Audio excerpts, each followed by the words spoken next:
Coyote prides itself on creating grills that give you professional restaurant quality results in your own backyard. In front of me, I've got the 36-inch S-Series gas grill, and the 36 comes specially equipped with an infrared sear burner.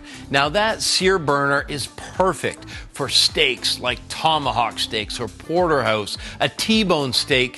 Whatever goes on it is going to get a ton of heat. You'll notice that working in conjunction with the briquettes that are locked inside these heat control grids, you can both have a searing station and a station to cook other products. The other thing that you'll notice is that there is not a heat control grid on top of the sear burner. And that's because that ceramic heat is going to radiate directly on whatever you put on top of these grates. You're going to get those sear marks that I know that you love. For this tip and for many others, go to coyoteoutdoor.com for more.